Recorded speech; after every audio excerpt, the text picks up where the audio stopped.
maintenant, on va parler d'une chose qui est la suivante. Il y a un principe qui veut que les animaux comme les ânes, par exemple, ils servaient à transporter de la marchandise, n'est-ce pas? Or, c'était des animaux qui servaient pour le fait. F-A-I-X. On peut faire les Pour le Bien sûr. Comment ça s'appelle? Elle s'appelle Aïcha Bat. Aïcha Batzrecha, Alléluia, on va étudier les Alléluia, Aïcha Batzrecha. Et on dit bonjour aussi à nos copains d'Israël qui nous écoutent toujours par centaines de milliers, et parmi eux, Yoël et Henri. D'accord? Donc, Yoël, j'avais trouvé fiancé hier, mais ton frère, il n'a pas voulu. L'animal qui transporte une charge, vous savez qu'on a des règles. Il ne faut pas rajouter sur le poids que l'animal peut transporter plus qu'un trentième. Il y a des rapports. Ouais. Un trentième de plus, l'animal, si jamais il est blessé ou il meurt à cause de ça, le responsable c'est celui qui a posé la charge sur son dos. Donc le locataire qui prend un animal pour transporter de la marchandise, ouais, c'est plus un trentième. Un trentième, ouais. Alors, et en fonction de l'animal, il y a une charge qu'il a le maximum de la droit du poids sur le dos. Pour un animal ce sera pour un âne ou pour un chameau, ça va changer. Regardez. Ici, vous dit dans le bio que la charge maximum pour Pour tous les éléments de levage, n'importe quoi. Pour un chameau, c'est un corps. C'est pareil. Comment, non? C'est comme maintenant. Il y a les points de rupture, il y a les points. Voilà, exactement. Vous avez sur les camions, vous avez poids total à charge, poids total autorisé, poids total à vide.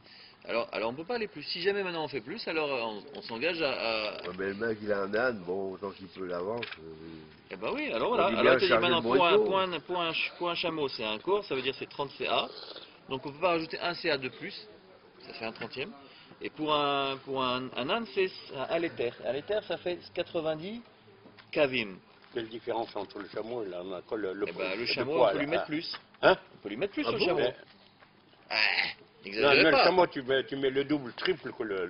Exactement. Maintenant, alors voilà. Le chameau, il prend des deux côtés. Oui, non, mais ce que je veux vous dire, c'est que maintenant, même si vous avez... Voilà. Il y a des camions qui font 3 tonnes et des camions qui font 36 tonnes, oui. Sur le camion de 3 tonnes, vous ne pouvez pas rajouter plus qu'un trentième. D'accord. 30 kilos de plus, c'est pas possible. Alors que sur un 36 tonnes, vous pouvez rajouter 300 kilos, 360 kilos. D'accord? Maximum. Si vous faites 361 kg et que le camion il se pète, vous êtes responsable. D'accord? C'est 10%? Un trentième. Ah, vous voyez, c'était 10%. Non, un trentième. C'est 10 sur... Ouais, je me suis trompé dans le rapport, mais enfin j'essaye de donner un... Non, c'est 10%, c'est comme les majorations fiscales. Ouais, mais non, ici on ne parle pas des impôts là. Alors regardez, maintenant il y a un problème qui est le suivant. Il y a de la marchandise, vous savez, vous savez la différence entre un kilo de plomb et un kilo de plume? Ouais. Ouais. Et ben la différence c'est qu'un kilo de plomb vous allez avoir dans la main, un kilo de plume ça va faire ça. Donc il y a un problème de volume. Ah, je vous ai bien dit, hein. Il y a un problème de volume. Qu'est-ce qui est le plus lourd? C'est une bonne question, voilà. Merci de m'avoir posé la question. Alors quelqu'un peut répondre à la question de notre ami du Maroc? le premier. Alors regardez, la différence entre eux c'est une différence de volume. Ouais. L'orge et le blé, si vous mettez 1 kg d'orge et 1 kg de blé, ouais, le volume il va être différent. Alors maintenant, qu'est-ce qui se passe? Moi j'ai loué un animal pour transporter du blé. Et sur son dos, je peux mettre 100 kg de blé, ouais. Et moi j'ai mis 100 kg d'orge. Si jamais l'animal il se blesse, je suis khayaf. Pourquoi? L'orge est moins lourd que le blé, alors. Voilà, l'orge est moins lourd que le blé. Mais si vous mettez le même poids, 100 kg, vous allez en mettre plus sur le dos. Voilà. Il y a un volume supplémentaire qui va gêner l'animal et qui va provoquer que l'animal va être blessé. Et bien là, je suis responsable. Ah mais pourtant, j'ai mis 100 kg. Non. On parle d'un cas où maintenant j'ai rajouté un trentième de plus. Parce que si j'ai pas rajouté, le volume, c'est pas ce qui va être le différentiel. Il y a le volume et le fait que j'ai rajouté. Ah mais en fait, j'ai rajouté un trentième de plus dans le poids de l'animal. Dans la charge de l'animal, pardon, la charge que j'ai mis sur l'animal. Mais le volume c'est le même. Non, le volume est plus important. Regardez ce qu'il dit. Asocher et achamor, leavi alea chitim, vehevi alea seorim. J'ai loué un animal, un âne. Ouais, on va dire que l'âne il s'appelle. Vas-y, rappelle, dis-le nom. Marcel. Il s'appelle Marcel aussi. Si. Comment vous appelez en français? Familial, oui, Marcel. Tu vois? J'ai jamais vu sur aucun de vos papiers, Marcel. Ah non, pas le papier. Pas Marcel. Non, la vérité, non. Mais familial, il m'appelle Marcel. Voilà, tu vois. En tout cas, cet âne-là, on lui a dit tu vas mettre du blé sur son dos, et lui il a mis de l'orge. Chayav, Chayav. Mieux que ça. Les jaloux qui m'appellent Marcel. Voilà, exactement. Tevoua, Vevialia Teven.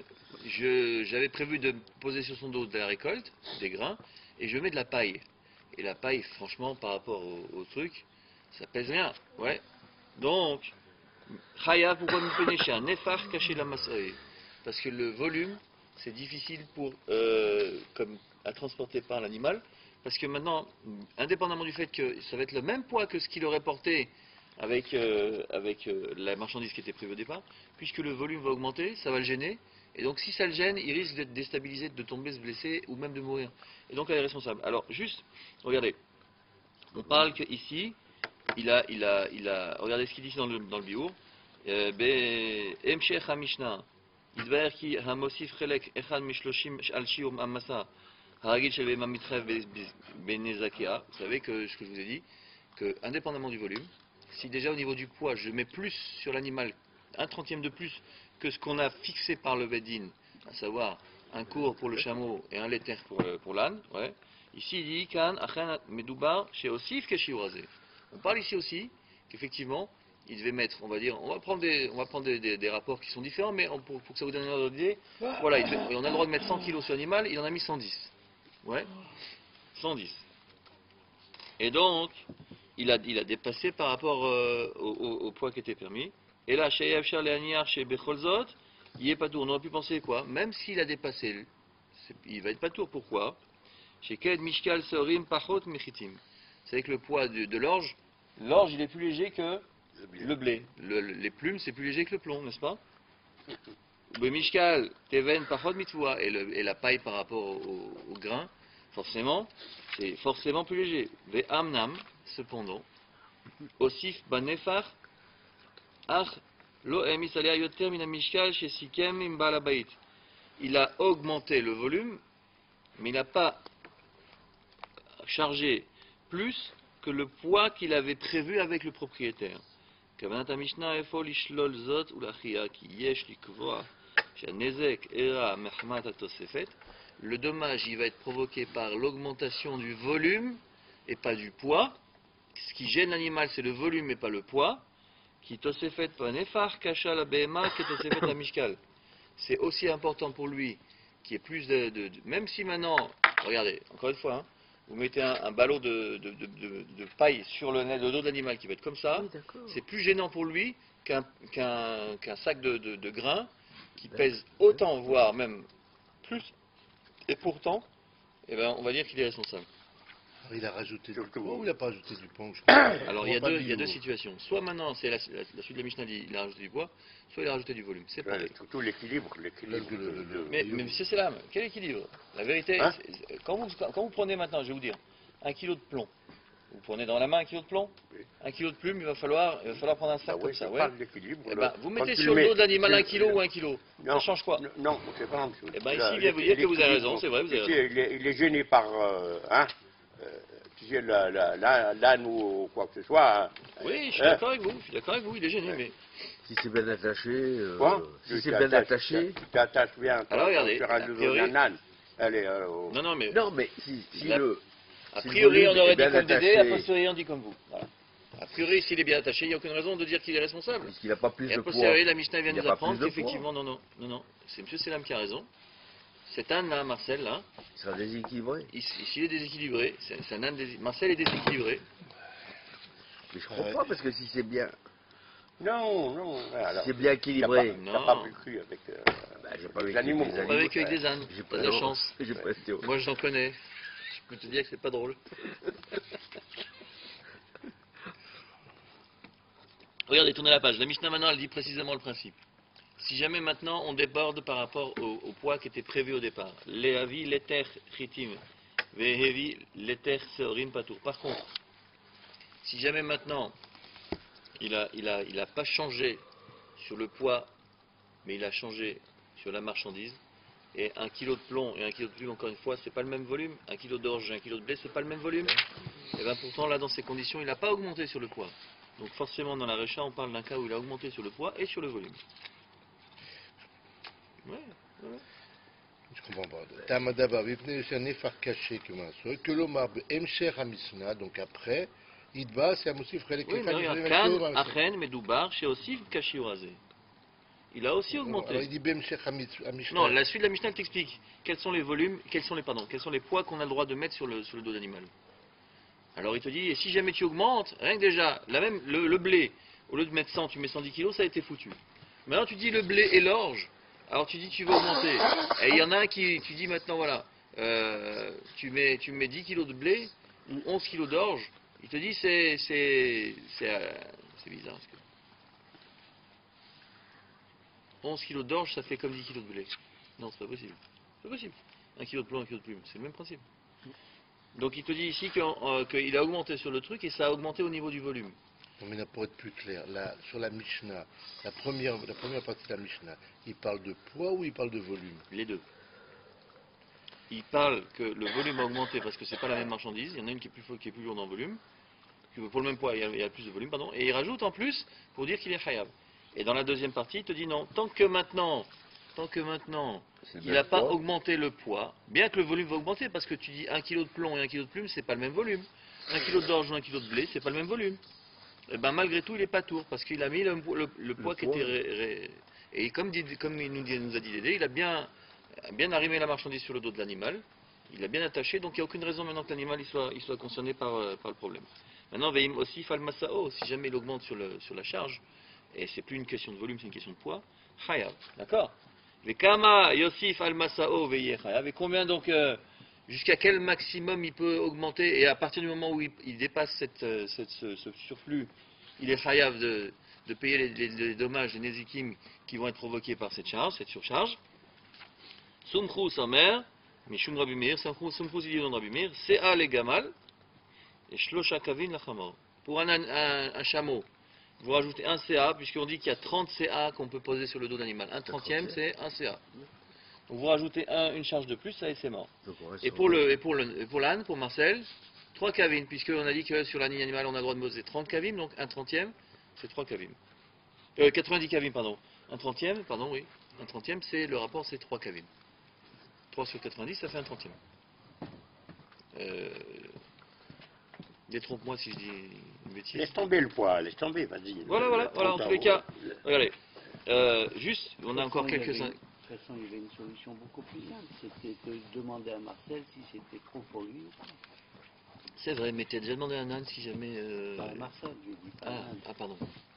Et si jamais c'est trop sur son dos, on a le droit de lui demander ou bien... Mais avant, les ânes qui étaient religieux, c'est vrai, tu t'en rappelles pas? L'âne de Pinchas Ben Yair, lui, il faisait pas attention. Il démarrait pas tant que la charge n'était pas... En tout cas, c'était sûr qu'il avait un comportement plus digne que certains êtres humains de nos jours. D'accord? La halakha comme Sumchus, hein. Donc, juste pour que ce soit bien clair, dans le Barthénora, il y a à un moment donné une explication concernant la notion de volume. Mipene Nefar caché, c'est marqué ici que pourquoi maintenant, si jamais c'est le même poids ou augmente un peu plus et l'animal il est blessé, on est responsable parce que le volume il est difficile à supporter. Comme vous dites vous, le volume c'est désagréable. La BMA que Massoy. Le volume c'est plus difficile, c'est plus délicat pour l'animal que la charge.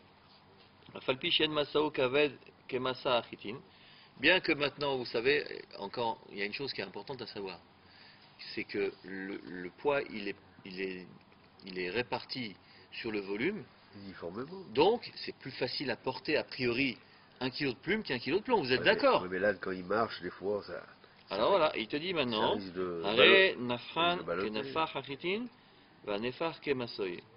que ça veut dire la différence entre le blé et l'orge? Tu mets, pour prendre 1 kg de blé, il faut 1 cm3, et pour 1 kg d'orge, il faut 2 cm3. Je ne comprends pas. Patour l'éther. Patour, c'est l'osif alav. Job mishkal velo benefa. Il a dit que qui met du lait, du chitim, du sorim, il n'a rien changé. Je ne comprends pas ce bio. Je n'arrive pas à comprendre. On tourne en rond, là. Mais c'est vrai, il a raison. Que tu mets 100 kg de blé ou 100 kg d'orge, où est la différence? Je vous ai dit une grosse bêtise. Et grâce à Marcel, je vais pouvoir corriger ma bêtise. Parce que dans la deuxième partie, on ne parle pas de poids, on parle de volume. Quand on parle de CA et de cave, c'est des Ah, volumes. tout à l'heure, tu nous casses les oreilles, ton orgue et ton blé, toi. Je me suis trompé. Et donc, à partir du moment, et c'est ce qui est marqué ici, la midot nefar, je me suis trompé. Et donc, à partir du moment maintenant où vous mettez le même volume d'orge ou le même volume de blé, alors il y a, en poids, le volume d'orge il est plus petit. Donc ça veut dire que maintenant l'animal, même si, voilà, au niveau du volume, on n'a rien changé. Tu comprends la différence? Voilà. Maintenant, vous augmentez le volume, alors là, il y a un problème.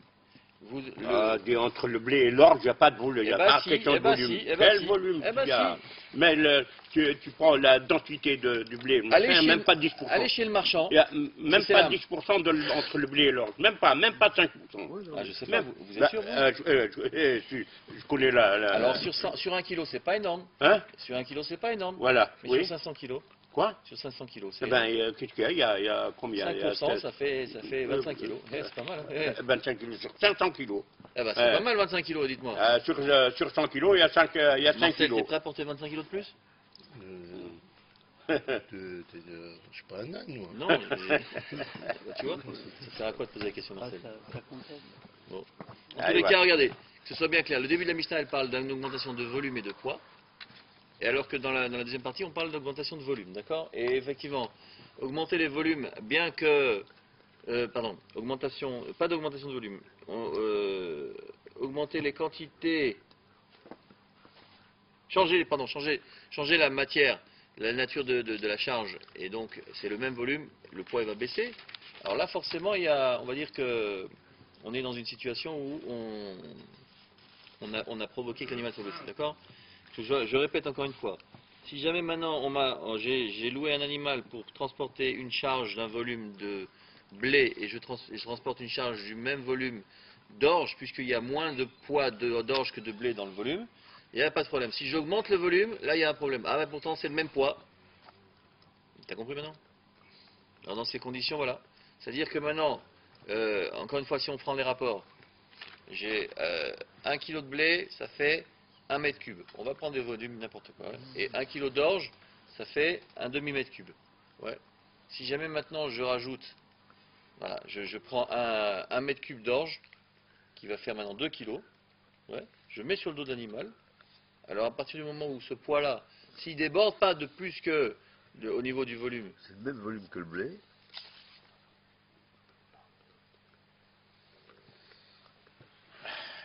Si. Et ça fait le double le poids. À partir du moment où je n'augmente pas les volumes, le poids il est supérieur, mais je n'augmente pas les volumes, il n'y a pas de problème. Ah bon? D'accord? Et c'est ce qu'il dit ici. Si on va d'après les volumes. Voilà, c'est le volume qui est plus important. Mais par rapport au poids, c'est le double. Alors la charge elle est mieux répartie effectivement, quand c'est maintenant plus compact. Ouais, peut-être. Ouais. Allez. Aujourd'hui donc on est sur un Rashi, sur la paracha de la semaine. Ah oui, t'as raison. Allez, on note. Ouais. Le Rashi explique, vous savez que quand Moshe Rabbeinu est parti voir Pharaon pour lui dire, tu sais, ça y est, c'est bon, il faut que... Non, il a dit qu'il venait peut-être pas aujourd'hui. Ah, Prenez un café, prenez. Ça, c'est sûr que prenez un café. Voilà. Vous voulez mon café? Quand Moshe est parti voir Pharaon et qu'il lui a dit, tu sais, non, ça y est, c'est bon, 410 ans d'esclavage, ça y est, stop, basta, tu les laisses partir. Il a dit quoi? Mais qu'est-ce que ça veut dire ça? Qu'est-ce qui va déranger les ouvriers en train de travailler? Et ils sont contents. Ils vont rester, et non seulement ils vont rester, il a convoqué ses policiers, il leur a dit, dis donc, ils ont le temps de penser à vouloir aller faire la fête? Allez, on va leur augmenter la charge. Qu'est-ce qu'il leur a dit? Jusqu'à présent, pour faire les briques, on leur fournissait la paille. Maintenant, on les met sur la paille. On va leur dire d'aller chercher la paille. Merci. Et qu'est-ce qu'il leur a dit? C'est marqué comme ça dans le verset. L'otosifun la tête teven laam lilbon alevenim kitmol shilshom. Vous n'allez pas donc continuer à leur donner la paille pour qu'ils puissent faire leurs briques comme hier. Puisqu'ils ont le temps de penser à des futilités, alors plutôt que de passer ce temps-là à penser à des futilités, ils vont passer ce temps-là à les cueillir, à les couper la paille dans les champs. Tac, surcroît de travail, ouais. Qu'est-ce qu'il y a marqué? Il a dit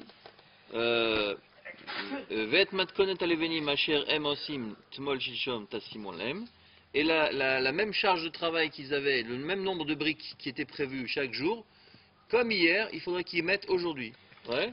Pourquoi? L'autre vous ne diminuerez pas leur charge. Ki nirpim hem Alken hem tsoakim les morts, nelcha nisvecha lelokenu. Parce que ceux-là, ils sont nirpim. On va voir ce que ça veut dire nirpim. Ils commencent à hurler, à crier en disant, nous, on veut faire des sacrifices à notre Dieu. Et dis-moi, il dit, oh, oh, tu es au travail. Le travail, tu penses pas à t'amuser. Ouais. C'est le goulag. Exactement, c'est pire que le goulag, c'est les camps de concentration. Ouais. Nelcha nisvecha lelokenu, tichbad avoda la anashim veyasuva, ve'alish'u bedivrei shaker. Il leur a dit donc, alourdissez-leur le travail, sur ces gens, mettez-leur plus de charge de travail sur leurs épaules, et ils le feront, et ils ne vont pas commencer maintenant à faire des choses, des choses fausses, des mensonges. Ouais. Alors qu'est-ce qu'il a dit Paro? Regardez ce qu'il dit Rashi. Paro, il a dit qu'ils nirpim em, ils sont nirpim mina avoda. Qu'est-ce que ça veut dire nirpim? Ils se détournent du travail, ils ont le temps maintenant de penser à autre chose qu'au travail. Hem, l'écart, libam, poné, el, rabatala, vetsoakim, mort, nelcha. Ils se sont détournés du travail, donc ils peuvent maintenant se tourner vers l'oisiveté et crier en disant on va aller. Alish ou bedivre shaker. Et lui, qu'est-ce qu'il leur a dit? Il ne les laissait pas aller sur des mensonges, vers des mensonges. Al yehgu veidaberu tamid bedivre ruach les morts. Qu'est-ce que ça veut dire? Rashi dit, comme s'il leur avait dit, ne vous occupez pas, ni ne parlez pas toujours de choses futiles en disant, voilà, Nelcha Venizbecha. Regardez ce que ça veut dire cette phrase-là. Rashi, et on va prendre un commentaire du Messiah Tisharim, il dit, ici on parle du Yetzirah. Regardez ce qu'il dit ici. Par O Harasha Yada ki ait askut bechom riut. Lui, il savait, Pharaon, c'est un type intelligent. Il sait que maintenant, plus t'occupes le mec à des travaux manuels, moins il a l'esprit aux travaux intellectuels. Vous voulez empêcher une personne de penser, vous lui donnez du travail. Alors regardez. Monaat mina adam lichsof el ruchniut velishof leitkadem miprinat ruchanit. Empêcher le bonhomme de commencer à réfléchir. Ouais, le type, vous l'assommez par le travail, et l'expression assommer, elle est juste. Vous l'assommez par le travail, il ne pense pas à autre chose. Son travail. Vous voulez qu'un mec qui fasse son travail comme il faut, vous lui en rajoutez sur la tête. Comme ça, il ne va pas commencer à dire, ah mais peut-être que je pourrais faire autre chose. Il se passe en Allemagne. Les travailleurs allemands, ils travaillent bien plus que les Français. Ah bah les Français ne travaillent pas ça. Le mec de la CGT, il n'était pas content quand on lui a dit ça. C'est pour ça qu'ils pensent. Car igam tarbulato chez la Yetzirah. Les Yetzirah, ils pensent pareil. Qu'est-ce que ça veut dire? Kotev Messiah Tisharim, le Messiah Tisharim, il dit quelque chose suivante. Achad mitarbulato Yetzirah ve'ormato le'achbid avodato bitmidut al libot bene hadam ashelu yishayer lahem ruach litbonen ulistakel be'ezo derech hem holchim. Le Yetzirah, il est très fort. Hein?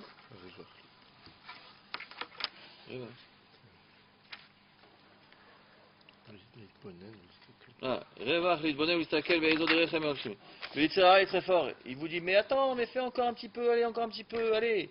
Tu vois un film, allez, vas-y, regarde, et encore, et regarde, et encore, et encore, et encore. À la fin de la journée, ah tiens, j'ai vu des films aujourd'hui, ah si j'avais su, j'aurais passé mon temps à étudier la Torah. Mais dis-moi, tu dis au début, mais moi j'ai pas le temps, j'ai pas la force de... Et t'as le temps de rester réveillé devant le film. Et ouais. On passe déjà des fois le temps à des futilités, le Yetzirah il nous endort. Il nous endort. Et des fois, alors que maintenant on a toutes les dispositions pour pouvoir faire autre chose, le Yetzirah il nous a bien endormis. Ki yodeahu she ilule hayu samim libam kim'at kat ala dachehem ודאי שמיד היו מתחילים להנחם ממעשיהם והייתה החרטה הולכת ומתגברת בהם עד שהיו עוזבים החטא לגמרי. Des fois on est là, on est assis, on réfléchit un petit peu, on dit mais qu'est-ce que je fais là? Mais je suis bête, pourquoi je perds mon temps à ça? Et Sarah il a dit non, regarde, allez regarde, il y a un super film, regarde. Il te laisse pas le temps de réfléchir. Si tu mets un moment de réflexion, ça y est, tu sais que tu perds ton temps. Ouais. Il faut l'avoir là. Ah oui, t'as raison. Alors voilà. Alors avant de faire ça, tu réfléchis devant le magasin, tu dis j'achète la télé ou j'achète pas la télé? Et Sarah, il dit, mais vas-y, achète, regarde, celle-là, elle est bien, regarde, celle-là, il y a une promo sur celle-là, les informations. Et voilà, et ben, alors, encore pire, ça. Pourquoi, tu as la télé. Ah, aujourd'hui, j'ai un beau film, alors c'est pas la peine que je... Exactement, voilà, Khazak. Il y a un match. Il y a un match, il y a un match. Varezo me'en aitzad paro aracha. Et ça, c'est exactement le conseil que Pharaon il a donné. Shamar tichbad avoda al-anashim. Il leur a dit aux policiers, vous allez leur augmenter la charge de travail. Faut pas qu'il y ait. Et vous savez, ils marchaient même. Hein. Les nazis, ils avaient une politique dans les camps de concentration. Ils assommaient les gens de travail pour qu'ils n'aient pas la possibilité de se révolter. Eux, leur politique, c'était, on va tellement les faire bosser, pas seulement qu'on va les fatiguer physiquement, mais même moralement, ils vont être éprouvés. Et c'est ce qui s'est passé. Directement au four crématoire. Non. Ils prenaient les enfants et les femmes, oui, mais les hommes, non. Ils les ont asservis comme des esclaves. Oui, ils ont fait travailler. Parce qu'ils avaient besoin d'eux. Non, mais s'ils n'avaient pas besoin d'eux, allez hop. Qu'est-ce qu'ils avaient besoin? Ils n'avaient pas besoin. Je sais là, vous savez. Oui, ils avaient besoin d'eux pour fabriquer des arbres. Non, pas uniquement. Les musiciens. Vous croyez qu'en Pologne, ils avaient besoin des juifs? Ils n'avaient pas besoin des juifs. En Allemagne, les camps de concentration en Allemagne, c'est des camps de travail. Et encore, il y avait des camps d'extermination aussi. Mais en Pologne, c'était des camps de... Ils n'avaient pas besoin. Alors, ils ne pouvaient pas les tuer tous d'un coup. Alors, en attendant de les tuer, ils assommaient par le travail pour qu'ils aient maintenant... ils n'aient pas la possibilité de se révolter. C'était comme ça. Chez Amit Kaven, chez l'eau, les Aniach, Laem, Ruach, Revach, ils n'avaient pas la possibilité d'avoir ne serait-ce qu'un temps de libre. Les villes qui nous lèvent, oh Yassimu Aetsanegdo, pour pouvoir penser à autre chose et à se révolter ou des choses comme ça. Et la Haya Mishtadel le Afria la Libam Mikol Itzbonenut Vechoach Atmanat Avoda, Habilti Mafseket. Ils n'avaient pas le temps de penser à quoi que ce soit. Vous savez, c'est marqué comme ça, hein, que eux, ils ont fait les Égyptiens de telle sorte que le soir, ils rentraient chez eux, ils étaient tellement crevés qu'ils n'avaient même pas le temps d'aller avec leur femme, et comme ça, ils n'allaient pas avoir d'enfants. Et vous savez, les femmes, elles ont été récompensées pourquoi? Miracle. Parce que le soir, elles se préparaient, elles se paraient, elles s'habillaient pour leur mari, pour leur donner envie d'aller avec elles, pour que justement elles puissent perpétuer le peuple juif. Alors que les maris ils rentraient chez eux démoralisés, crevés, épuisés, et remontaient le moral. Et c'est ça qui fait qu'effectivement, eh ben, elles ont eu un mérite pour ça. Sachez-le. Hein. Bien sûr.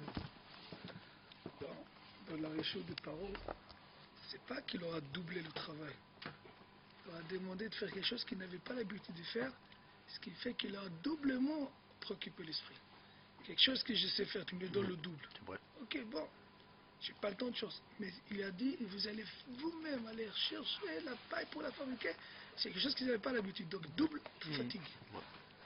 Double fatigue. Le temps et quelque chose qu'ils n'avaient pas l'habitude. Alors regardez, le Sefer Chochma Moussar, on va avancer un peu. Mariv Badvarim, donc dans le livre Chochma Moussar, il s'étend sur la chose et il explique voilà, ce que notre ami Avi Bouzaglou il nous a empêché de dire, il l'a dit avant nous, c'est ce qu'il dit le Sefer Chochma Moussar. Vous savez que il faut maintenant effectivement provoquer que l'esprit il est perturbé. Comment? אך אם אפילו פעם אחת בימי חייו יתרכז האדם ויתבונן באחריתו ויצייר ברוחו את יום פקודתו, si maintenant l'homme il se concentre vraiment sur le but de la vie, alors il n'y a aucune raison que ça le perturbe. Mais pour empêcher cette concentration, pour empêcher de réfléchir à ça, on lui met dans la tête des choses qui vont maintenant le perturber. Comme par exemple, effectivement, lui faire quelque chose qu'il n'a pas l'habitude de faire. Voilà.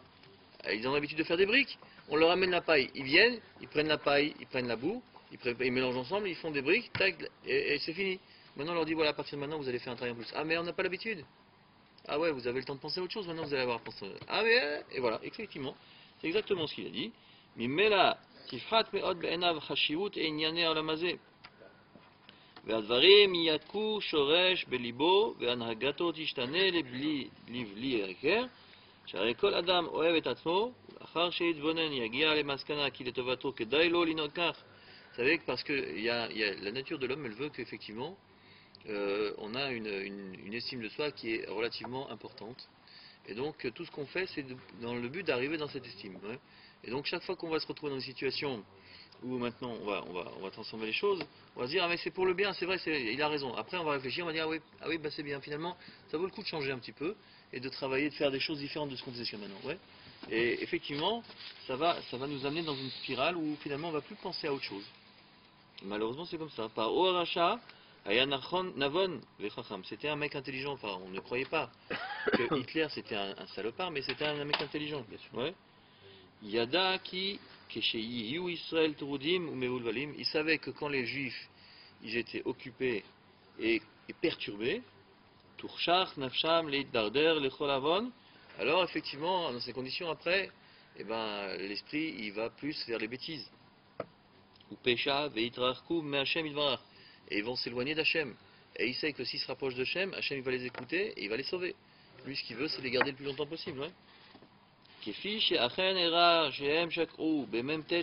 savez, c'est marqué comme ça, que les Israël ils sont descendus, il y a 50 degrés d'impureté, ils sont arrivés jusqu'au 49e. Qu'est-ce que ça veut dire, ils sont tombés dans le 49e? Ça veut dire que maintenant ils ont fait des bêtises.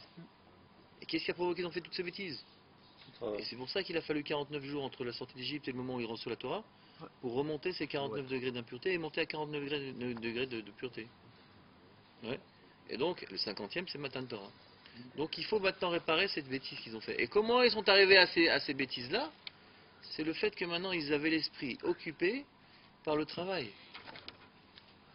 C'est incroyable. Vous voulez maintenant faire fauter quelqu'un, vous l'enfoncez dans son job. Pourquoi dans la paracha de la semaine prochaine? Mais Kotsarouar, l'auto, ils n'ont pas entendu, mais Kotsarouar, la Vodakasha. Exact. Allez, à la chôte. On va les faire aussi assez rapidement. Les 3 paragraphes qui sont indiqués ici. Où on avait dit, nous, que manger de la viande, il fallait attendre 6 heures après pour consommer du lait. Maintenant, si c'est pas de la viande que j'ai mangé, mais c'est du gras de viande. Du gras de viande. Schumann. Ici, j'ai fait par exemple, vous savez, les Ashkenazim, ils utilisent beaucoup, à la place de l'huile, ils utilisent la graisse d'oie. Ils font frire tout dans la graisse d'oie. Schumann, ouais. Maurice Schumann. Le fondateur de l'Europe. Hein, c'est difficile à diriger la graisse d'oie. À Pessah, ils n'utilisent pas les huiles, parce qu'ils n'utilisent pas les kidniotes. Ils prennent la graisse d'oie, chimiquement. C'est pas grave. C'est pas grave? Non. C'est très grave. Et la graisse d'oie, ils s'en servent des fois comme ils tartinent sur le pain. Vous avez jamais mangé du foie gras, les gars? Ils sont habitués. Hein. Eh ben alors, c'est pas gras le foie gras? C'est gras. Alors voilà. Mais c'est bon. Ouais. En tous les cas, si jamais maintenant j'ai fait frire. Elle est douce, cette pâté. Elle est douce, elle est pas. Oui, c'est comme c'est de la graisse. Elle est douce alors. C'est un pâté de foie. Elle est douce. On va dire c'est comme le gras. C'est du goûter. Oui, on va t'amener un peu de graisse d'oie. Tu vas chez les magasins, ils vendent des boîtes de conserve de graisse d'oie. Ah, d'accord. Ouais. En tout cas, si jamais maintenant j'ai fait frire des aliments dans cette graisse d'oie. Moi, j'ai pas mangé de la viande en soi, mais un aliment, j'ai fait frire des frites dans la graisse d'oie. C'est les goïms, ils utilisent le sindou. C'est quoi le sindou? La graisse de porc. C'est la même chose. Alors, à Mavdil, vous faites frire des frites, et il paraît que c'est moins gras que... les frites, elles prennent moins le gras que l'huile. Ah, il paraît. La végétaline, c'est la même chose. La végétaline, c'est un truc dans lequel ils font frire les frites, parce que c'est moins gras que l'huile, soi-disant. En tous les cas, si jamais maintenant vous avez fait frire... La végétaline, c'est autorisé? Je crois pas. C'est un montage de graisse avec... Il y en a qui a cher, non? Végétaline? C'est la margarine, la végétaline. Oui, bah, c'est vrai? Bien sûr. Tu vois ça, moi je me rappelle une fois, quand j'étais jeune, j'avais des amis, j'en ai eu. Et des fois on allait chez eux quand on était petits, et tu voyais, ils avaient fait frire les frites. Et il y a tu sais, les friteuses, ça a une espèce de passoire que tu rentres dans la marmite. Et cette végétaline, là, quand ça refroidit, ça durcit. Et tu vois le truc qui était figé dedans. Tu te dis, mais comment ils ont pu bouffer ça? C'est atroce. C'est blanc. Ouais, un peu blanc, jaune comme ça. En tout cas, si jamais j'ai fait frire des aliments dans cette graisse, est-ce que je dois attendre 6 heures après, puisque j'ai pas mangé le gras? Alors on a dit qu'effectivement, on est marmire, que tout ce qui a été cuit dans de la graisse animale, et même si maintenant, on pourrait dire qu'effectivement, quand j'ai mangé, il n'y aura pas de morceaux de viande qui vont rester entre les dents. Puisqu'on a dit, une des 2 raisons pour lesquelles il faut attendre 6 heures, c'est que des fois, quand je mange, il y a des morceaux de viande qui restent, des résidus de viande qui restent entre les dents. Là, c'est pas le cas. Et on dira que malgré tout, On est mahmir, il faut attendre 6 heures. D'accord? Maintenant, on est mahmir aussi si jamais maintenant on a dit que peut-être qu'en mangeant ces frites, ouais, j'ai un peu de goût de gras qui restait entre les dents. Et ça, le goût de gras, a priori, il suffit de se rincer la bouche. On est marqué aussi, on dit non, ça suffit pas. Et la chouma, c'est d'attendre 6 heures. Là, de toute façon, dans tous les cas, on attend 6 heures. Ouais. Faut pas manger les frites dans la graisse. Ouais. Et dernière chose dont il parle ici. Comment tu manges avec un steak ou avec autre chose? On parle de frites. Non, pas nécessairement. Regarde, voilà, il se dit voilà. Aloes Yirakot, le dernier paragraphe. Aloes Yirakot, Shinit Bashlou, Beshuman, Bassar, Almenat, Leachilam, Letinok. Moi, j'ai mâché des légumes qui ont été frits dans la végétaline, dans la graisse de je sais pas quoi là. Ouais. Et dans le but de donner à manger à ton petit bébé. Ouais, le bébé, il n'a pas encore ses quenottes, donc il ne peut pas mâcher. Donc toi, tu mâches à sa place. Ouais. Et tu prends cette bouillie de légumes et tu lui donnes. Maintenant, toi, ni t'as avalé, ni t'as mangé, ni c'est de la viande. Quel est le din? Une fois qu'on a mâché, on les enlève de la bouche. Ouais. Lo yochal ma'achale chalav elarak lachar shavu shesh saot. Ouais. 6 heures. 6 heures, il faudra attendre. Ouais. On avait dit avant pour la viande. Non. Très bien. Regardez sur le petit 18 en bas. Afalpi shebe ofenze les shni atamim shenidvaru en kol chashash. A priori, les deux raisons qui font qu'on doit attendre 6 heures, c'est soit il reste des morceaux de viande dans la bouche, soit on a avalé la viande et donc le goût du gras, le temps qu'il soit digéré, il va remonter. Ouais. Et là, il n'y a ni l'un ni l'autre, puisqu'on n'avale pas. Et en plus, on a mâché pas de la viande, mais des légumes qui ont été frits dedans. Alors, a priori, pour quelle raison on va attendre 6 heures? Ouais. Qu'est-ce qu'il répond ici? C'est le bébé qui attend, toi. Hein? Le bébé qui attend, toi. Une fois, il y a une femme, elle appelle un rabbin, elle lui dit, voilà, écoutez, j'avais prévu de manger de la viande.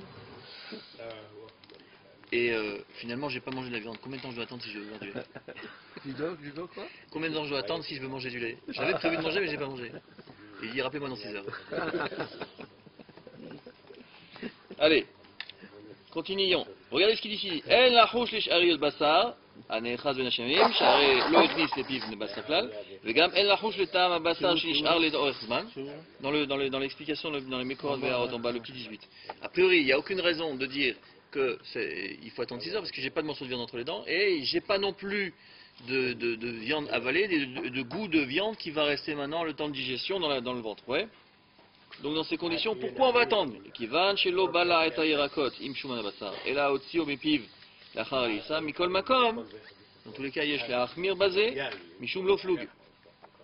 Ça c'est un grand principe dans la Torah. Pour éviter les confusions, même dans le cas où a priori les raisons qui ont été invoquées pour interdire, elles n'ont pas lieu d'être, on dit que puisque maintenant c'est quelque chose qui est tellement proche du cas qui est interdit, qu'on va dire, pour éviter que les gens ils disent, ah si ça c'est permis, ça va être permis, alors on interdit tout. Le flou, ça veut dire qu'on ne fait pas de distinction. D'accord? Israël kedoshimem ve'en lifros geder. Et les Bnei Israël sont des gens saints et ils ne cassent pas les barrières. Ils cassent un peu les pieds mais pas les barrières, ouais. Basé geder, voilà. Et ça c'est regardé dans le premier Godim. La suite Shabbat. Shabbat sera Marcel qui vous dira si je suis étudié. Ok les amis?